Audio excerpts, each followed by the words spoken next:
Hit him with an intro. Hi, Phrase Podcast. It's Alite, Alite. Got my man. ACDJ in the house. My house. And very excited to have Raging Kajan Johnson in the high pod. Raging's a serious name. Yeah, I actually dropped it because Raging sounds like Cajun, which isn't actually my name. My name is actually pronounced Kajan. Oh, word. So, yeah, and like when I fought in London 2018, I think, March. Yeah. I told him, I'm like, I just don't want to deal with that nickname anymore. Right. And also, it doesn't really suit my personality. It did when I was like 18, 19. Yeah, for sure. But like, I'm going. You're not raging no more. Not really, man. I've just been smiling. Like every single pic you beautiful. see. It's beautiful, man. He's Who's like that Raging? he's engaging Cajun, right? Right. So let's say it one more time. How do you say your name properly again? Kajan. Kajan. Okay, Yeah, I want to make sure I say it right moving forward. It's all good. So high Phrase. We got to do the sidebar conversation. This for being the last show of the year. Yeah. This is tough. This is a tough one because we started this show way back. Once upon a time. In October. Right? It was October we started. Yeah. That felt like a year ago, dude. Yeah. These last 4 months have been nightmare on earth. It's been hard. Nails on a chalkboard. It's been hard. Yeah.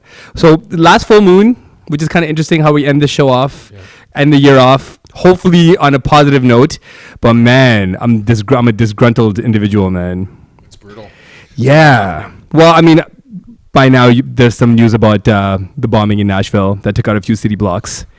And, we always talk about this lone wolf, loner mentality that's given to terrorists that are white-skinned, right? If it was a POC of any kind, they would never, ever be given sympathy for their actions. Yeah. And when I say sympathy, I don't mean, okay, he fucked up, feel sorry for him. I don't mean that. You don't have to feel sorry for anybody. But to be given the option to have people sympathize with your life, regardless of what your end outcome was, you get the dignity of the sympathy. Totally. Right? And the media is able to create this pattern of sympathy for white terrorists that's never afforded to innocent POCs. Yeah. Forget if they've committed a crime. Innocent POCs. Like Tamir Rice gets shot. They talk about his parents' criminal record. What the fuck are we doing? What are we doing? It's crazy. George Floyd gets killed. We talk about his criminal past that happened multiple years ago. Yeah. And this guy blows up city blocks. Thankfully, no one died. No one died. Crazy that no one died. Yeah, That's man. pretty amazing, actually. Yeah. Well, I mean, police acted quick. They evacuated. I don't know why no one investigated it. Minute warning. Like that's who does that? For White people.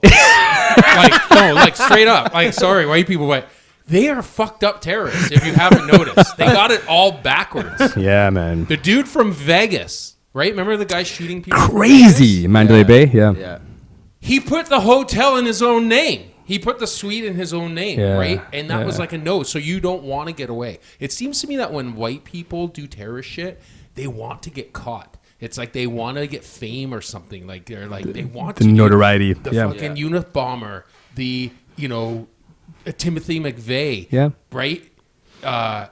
Who else is there? This dude. He wanted to get caught, kind of in a weird way. Well, they don't have an exit plan. It seems we've spent a huge part of our society's time, romanticizing villains, right? Yeah, it's true. Dude, Charles Manson had a cult of women. Another one, right? Boston. More than just women. Yeah. Boston. And people that still follow the ideals of Helter Skelter and his ideas of upheaval and chaos. But the thing that really got me is I'm looking at these media headlines throughout. Obviously, we all know. I think one thing Trump did that was of value, and I hate saying this. Even this I hate saying, but the idea of fake news.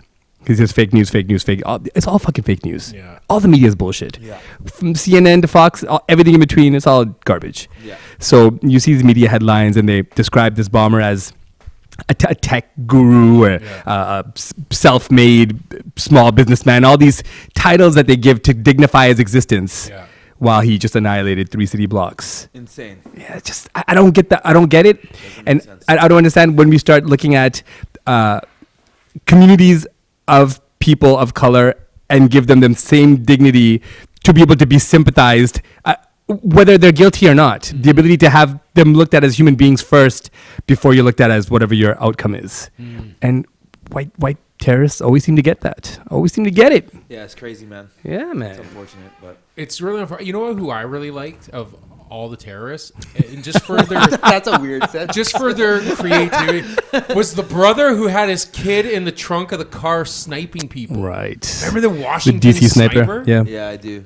He didn't get caught. Yeah. So I don't remember how it happened, how he didn't got get caught? busted. Something happened, like his kid ratted him out or something. Yeah, so I don't want to ruin it. I mean, I don't want to. Don't ruin the movie. I don't want to give facts that are incorrect, but I'm pretty sure he ended up getting caught. Thought He did get caught. But I think it's because he turned himself in turned himself in. afterwards because he He was said, "This getting shit's away. too easy." Yeah, it really was. Right? Yeah. You really think about it. I think, and this is my personal opinion. I'm gonna throw this out here. A couple of brothers sitting at the table here. I think that all of the serial killings and the mass murders in the States that haven't been busted were done by colored people. All right? Because Got away with it. It seems to me like if a brother's okay, I'm gonna go kill a bunch of people. I can't make my mama unhappy, right? Like I got to make sure my mom's not going to be unhappy. She's going to be real disappointed in me if I get caught. So I got to plan this shit because if she figures out I'm the killer, she's going to kill me, hit me with a shoe, right? Like there's going to be a bunch of things, right? So they plan it out so mom Dukes and Pops don't find out. Right? It's simple. Interesting. Where white people are given to foster homes and shit. You know, like they go to foster home, go to group home, right? Dude, Mike's got some theories, man. I'm telling you. I'm telling you. This is just, That's these are things I think about. But it's very infrequent, man. I gotta say, man. A lot of serial killers aren't brown skinned. yeah, it really doesn't happen all that often. Nah, man. It's because most serial killers have 3 names, and you never see a brother with a hyphen. Right? had a Unless you're hyphen as a getting. kid. Did you? Yeah, I did. All right. See, it's very rare, though. Yeah. You didn't know many. Right? You were like the only guy. People were like, shit, that motherfucker has a hyphen in his name. Is it? Right? Like, right? Like, so that's what I think a little bit of the issue We is. need an entire section of this podcast of your theories. I know. Dude, studying Mike's theories. But on the Yes, real, brilliant. I think that the real issue is that people in the United States, because this is generally where terrorism is happening. I mean, we know what's happening in other countries, and shit, but the shit that matters to us happens in the States, and I think it's because the gentrified communities stick together more, and they kind of thrive. I hate to say this, but they thrive in the misery, whereas white people feel more privileged in a sense. And that's why they go off the deep end, because they don't really have community to turn to, right? You know what I'm saying? Well, I think when you're oppressed peoples, you don't see a better outcome. You don't see an outcome that's going to benefit you. Yeah. So you stay at the bottom. And you're just used to dealing with more shit. Yeah, you get yeah. accustomed to it. You're just used to dealing with the fucking crazy system. You're used to dealing with the gangs, the guns, Yeah. the poverty that you've been existing in, and your parents have been existing in, and their parents have been existing in. Yeah. Whereas if you're like a white kid or any had person privilege. that's privileged Yes. and living in a very first world suburban existence, Yeah. you just don't have the threshold or the tolerance level to Sure. be able to deal with difficult Yeah. situations. So if people start picking on you at school or whatever, you bring a gun and like kill them all. Yeah. That's your solution. Because they really, I think, tolerant. too, they don't talk. Like we're saying they, like it's another species, right? But they don't, dude. Like that's why a lot of white people pay for therapy, because they don't have anybody to talk to. Now, me growing up with black people around me, I knew nobody went for therapy. I'm gonna tell that motherfucker my secret. Hell no, right? Like Stigmatized, it wasn't for sure. happening. Yeah. Right. So I think there's a. I don't know that people of color talk more though. I don't know that. Yeah, that's maybe the not, truth. eh? No. I see, like, cause I grew up on the res. I didn't actually grow up around a lot of black people, but I grew up around a lot of native people and a lot of white people. Yeah. And none of those motherfuckers talked. They didn't today. Yeah, that could be. There wasn't no men really. That's what it is. Yeah. Are comfortable sharing their emotions. That was a well, lot not of it. no men, but a small Very percentage few, of men very few. are Small comfortable sharing their emotions with other people. Yeah. Yeah. And like their vulnerabilities, especially. Yeah. So Basically, all the single men. Dude, men just carry a lot of trauma and they never express it, you know, and it destroys you as you get older, man. It really does. Yeah, It picks you really. apart. think yeah, so. Yeah. the demons marinate. For sure, man. And I For think For the sure, other big man. culprit, and I know this sounds fucked, but the other big culprit is porn. Yeah, for real. Evil. Those Yeah. Porn stories. changes your mind and changes your your brain chemistry, yeah. man. And just how you approach sexual relationships, period. Relationships, period. Yeah. And how you see people, period. Right. And how you see yourself, dude. Yeah. Yeah. Right? Like if you're like, I was just watching that Kevin Hart clip where he's like talking about his girl watching porn and he was watching porn. You ever seen that one? Yeah, yeah, yeah. And so Kevin Hart goes, yeah, I was watching porn and my girlfriend's like, well, when I watch porn, I don't think about doing those things that are doing on the screen. He's like, hold on a minute, back up. What do you mean you watch porn, right? But he was funny. Not the action, but you watch it? Yeah, it was funny because he said like, oh, everything was big, right? It was big and I was getting all upset and pissed off. And I think that's a psychological trigger for people because obviously nobody is jacked like a porn star for men, right? Not everybody. It's like a fucking 25% of the population. You know what I mean? So when you watch that, it fucks with your head. Thinking that you have to be this gigantic cock-slaying porn star, right? You know what I mean? Like, it's true. For sure, for right? sure. Because that's the only way the girls are getting any satisfaction on there. So this is what messes with people, and I think it messes with people, and that's what sends a lot of them over the deep end, man. I think it's the insecurity that's planted, the seed that's planted too early. Because think about this. I'm going to put this back. We're going to go way back in time, right? I remember when I was like 10, I snuck home from school one day. And I didn't sneak. I walked home. I went home from school, and I snuck into my dad's bedroom. I went under the bed where he kept his fucking porn magazines, right? And I looked at him. I jerked the fuck off all over them, right? And I put them back, folded them back, and put them in there. And that was an effort back then. Yeah, it's not like to that jerk off. I was like maybe 12. I wasn't 10 jerking off at 10. Or I was still humping my teddy bears. Yeah, it was definitely. Right? But I was maybe 12. Which is even worse at 12. Whatever. But you know what I mean? Like it was an effort. Now you're just like Device. Oh, yeah, dude. It's like the devastation that technology has done to the relationship, like social media, porn, fucking Bumble, like, bro, it's bad. It was hard. It was hard enough like 20 years ago, and like as a man, just because of the way we're wired, it's hard enough to be 100% faithful all the time. Yeah, it's just it's a struggle that men go through. Yeah, right. But now it's like literally, bang! I just cheated. Yeah. It's so fucked, bro. So easy. It's so. So fucked. do you think it's the instant gratification? Yeah. So you think we're better with delayed gratification? Yeah, Definitely. I think so. Huh. I think the days of like working for something and waiting for something were special, and they developed a skill and a trait in people that you didn't know about because you didn't care about it. We never were cognizant and living in a conscious brain and knowing that waiting mattered. Yeah, and right? it's also that's dopamine, bro. Yeah. Dopamine is from like that feeling that you get when you're looking forward to something. That's what motivates us and drives us through the universe. Yeah, Right? Drives us forward in our lives. Yeah. So if everything you get is like boom, click, Right okay, away. I got it. Okay, now what's next? Boom, click, okay, now I got it. Now what's next? Yeah. You start like your brain just has so much dopamine floating in it all the time. The receptors start turning off. It's a real problem, man. And I'm going to say this, and I know it's going to be controversial for any of our 3 listeners that are watching, but the whole option of sexuality as well has changed people.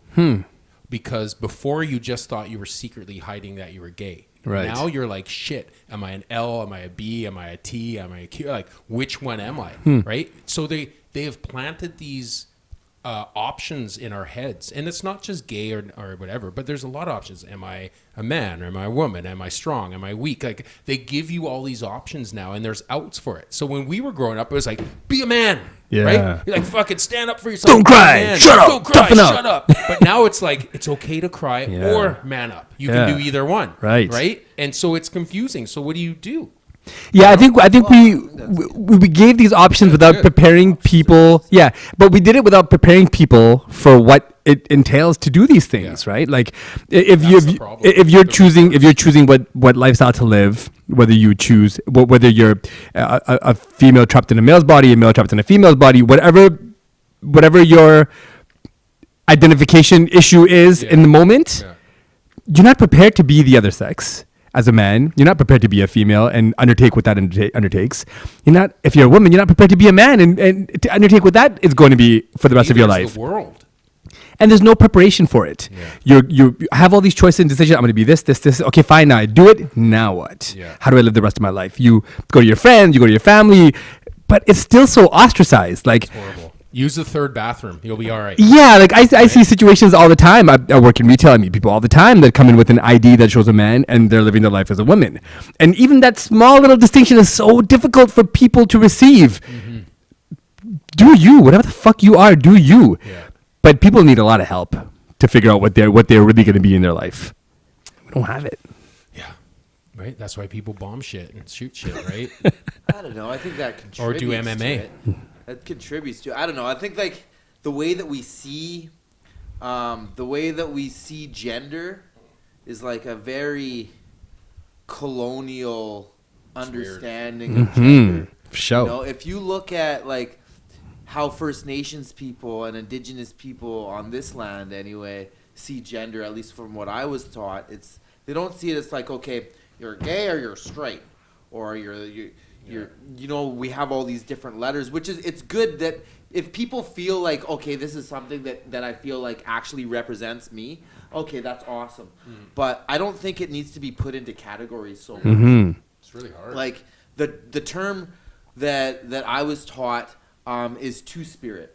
Right? I've heard that. Yeah, is your two-spirit, right? So you have two spirits, but that's a little bit confusing as well, because what it is we all have two spirits. We all have a male aspect to our personality and a female aspect to our personality. And the thing is everybody has differing levels of that, right? So you'll see two straight guys. One is like 100% male, 100%. There's like zero feminine energy at all. Super stoic, not expressive, right? And then there's somebody like me. I'm straight, but I also have a huge. So you're saying this? side. You're announcing this right now? I am announcing it. Okay? But I have a massive feminine side. Right? I'm really nurturing. I'm really creative. I'm expressive. Right? Like my whole life is based around movement. That's the feminine. It's a very feminine. Yeah, for real. Feminine, right? And this is the misconception with fighters, right? And I've always had this talk with people about this. Like, it's a very passive thing to be a fighter. People think it's like aggressive, super massive. No, it's a very passive sport in a sense. Sure, there's a lot of battling in you, but it's a patient thing. Patience is passive, right? Whereas impulsive is whatever the opposite of the aggressive, aggressive, right? Yeah. So when you look at fighting, it requires you to have patience, and it requires you to be calm, and everything that is a feminine trait. You know what I mean? And so when you think about it, like some of the greatest fighters were the most emotional guys. Look at Mike Tyson. Just take Mike Tyson. Super emotional. Hey, Ali, same thing, man. Feelings hurt all the time. Yeah. Right? All of them. Look at all, like, they always say the fighters, like, oh, he's such a prima donna and he's this and that. Dude, he's an emotional wreck. You know what I mean? He's a passionate man, right? And that's why they feel this way. It isn't ego and shit. It's because, you know, it's that too. But it's that too. Yeah. It takes some ego to get in that cage or the ring or whatever you do, man. If you're in like, oh, we're all one. There's no competition. There's no need to like be upset at anybody. Like, you need a little God complex. And I think like giving a fuck is a very passive trait. Right? Like, think about our life, bro. Like, think about what we're trying to do with our lives. And all of the things that happen in our lives that try to take us away from, and you too, your dreams. You know what I mean? All those things, we have to overcome that. You can overcome it with anger or fucking aggression, or you can be like, okay, I gotta be more methodical with this motherfucking shit, right? And be more passive about it, because the passivity is what's going to accomplish your dream, right? You could be aggressive at times, but your passiveness is the secret tool. You being able to be calm and like cool, collected customer is the secret tool to success, right? It makes sense. For real. You know? You got to be able to tame your demons, right? Got to tame your demons. But you saw, if you don't have that demon to tame, then you'll never have anything to let out of the cage when to finish. Right? But that's like 0.5%. You know, that's like nothing compared to the amount of control and discipline that it takes in order to get to that place, that position where it's like, okay, now we kill. Yeah. You know? When did you know you had the ability to kill somebody? Like, this is a serious question. And I don't mean go out there and seek with your hands, but know that you had the mindset that you could do it if you wanted to. Well, I was 21. It was last time I ever fought on the street. Wow. You knew it, right? You felt it. Yeah, it was just I was willing to go to a level that scared me. Yeah. And I was like, okay, well, you should probably stop fighting on the street. Damn. Because, like, you'll go there. And with certain circumstances are required. I'm not just going to, some guy cut me off in traffic, I'm going to kill him. Yeah. But, and, like, I'm 21, I'm 36 now, right? So I've gone through a lot. But, yeah, I got in a fight with a guy for a random reason. Ended up beating him up, and then his buddy came out, and then I'm fighting with him. And you already had martial arts training at this point. Yeah, I'm like 21, so I started fighting professionally at 17. Damn. So I was pretty good at that point. Not crazy as far as like UFC level, right? But I was, compared to a regular average person, I'm a killer, super ninja. Yeah. You know, so yeah, I'm fighting this guy, and I think he was on some sort of drugs because I was like head kicking him really hard, and he was like just getting back up. Oh, jeez. Yeah. Oh, fuck, I'm a pussy. Oh my God. No, not even that. That's a meth, yo. Honestly, I was having a real good time. It was just like, yeah, exactly. Do whatever I want to this dude who's punching trying to bag. attack me and just beat him up and make fun of him and like armbar him and like call him a bitch and slap him. But then he started getting really upset and he started like hucking rocks at my head. Oh, shit. And so I'm like, okay, well, I can't be far away from you then. So I double-legged him onto the rocks.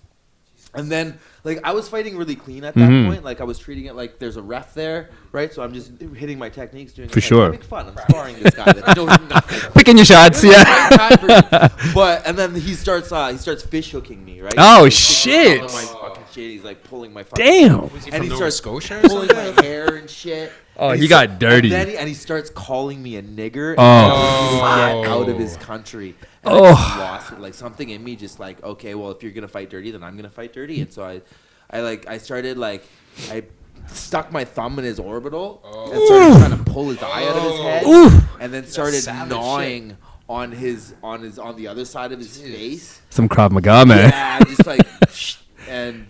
Yeah, it was bloody mess. The guy started screaming. You ever want to change a script if the guy thinks he's really tough? If you bite him, he'll go bitch real quick. Oh yeah. Man, it's Biting crazy. hurts. It's just It's a line. It's a line. Yeah. You immediately don't know what this guy's capable of. Yeah. Right? It's Damn. Like, He's eating me. Yeah, exactly. It's really unnerving, right? Woo. So, Damn. yeah, so that happened, and then I was like, had to like after like the night was over or whatever, I was like looking at myself and like had to analyze something. I'm like, holy fuck! Like if I'll do that, then pretty much anybody, if they're willing to come up and call me a nigger, is willing. It's a fight. That could end up with me in jail. Yeah. Right. So I had to really like start. But interesting that you saw that yourself at that age and was able to look at it and realize it was a problem. Yeah, I was going through a real big awakening at that time. There was a whole lot of things that were changing. I was like getting out of the drug game. Well, I was still like in it, but I was working my way out. I was putting myself through school so I could get out. Nice. And like just like changing the way I was training. I was like really trying to get where I wanted to go. Yeah. And get off the path that I was on, because where it was going wasn't where I wanted to go. For real. You know, everyone that was around me that was on that path was all going in the wrong direction, right? Everybody's going to jail. Everybody's going to war with other fucking crews and shit. It was just like, I don't want that. I'm trying to be champion. What do I have to do to do that? So is it like... It was like, work on myself. Work on your own childhood fucking traumas. Is there an unsung hero in your ear at this time? Honestly, it was like, there's a lot of them, but Immortal Technique was probably the most influential. Just as a fan of his. Yeah, just because I was listening. A rapper? Yeah. He's like an underground, he's a like amazing badass revolution rapper. Yeah, you know, like he spits. Is he Canadian? Nah, he's straight out of New York. He's from straight out of Harlem. Yeah, and he's like Hispanic and black, and so.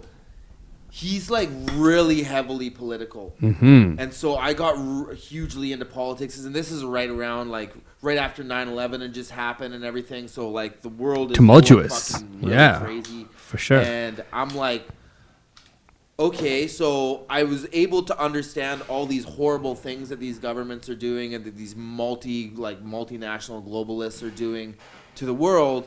And I'm able to call them out and point all these fucking fingers, and then I had to also at the same time stop and look at like, okay, you're you're slanging massive amounts of drugs to the street. You're Right. helping these people stay in these places that Damn. they're in, right? And so I had to really look at myself and be like, okay, well, what the fuck are you doing? Yeah. You know? That's And huge. then- That is. That's Yeah, the it was realization. yeah, Like it it's was so. big, man. Every man gets to that, eh? Like it's. I truly. We hope so. Well, they do, dude. And you know what's funny? It's like you're lucky if you get it at 20. You're really lucky because most people don't get it to their 40s. Yeah. You know what I mean? Most Yeah, guys that I meet aren't getting shit still at 40, right? They're Yeah. just like, man, kind of floundering and not really getting it and knowing who they are, right? So the gift, and I think that comes with fighting too, bro. Yeah, I really 'cause do. Totally, dude. You You get to have know to who you learn are. shit. Well, because you dig deep. Yeah. You dig deeper than someone pushes you. You dig deeper than that because you want to go somewhere, right? So it's kind of like getting trained at a gym. Like, sure, you can listen to the trainer and go through the motions and all that, but if you really want to get in shape, you dig deeper and you do shit that the trainer isn't gonna put you through that might break you. You know what I mean? And so you learn that side. You know, dude, I see 45-year-old guys like who aren't getting it, man.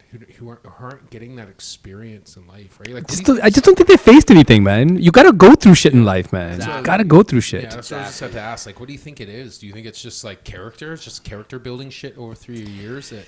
Dude, you we understand? built a society that's so bubble wrapped, right? We really have. We've eliminated any need for any kind of survival skills. No one knows how to survive on their own. If society collapsed, everyone would be fucked. Fuck. So we create this society where you really can't fail unless you just don't want to do shit. You really can't fail in the way society is set up. I hate saying that because there's so many people that are in horrible situations. Yeah. But I mean, really, if you have any kind of support network, you really can't fail. In a society that we have. So the way we structured it and built it now. So, I mean, I think taking away that survival skill from humans made us fucking weak, man. Weak. Yeah, I Yeah. think so.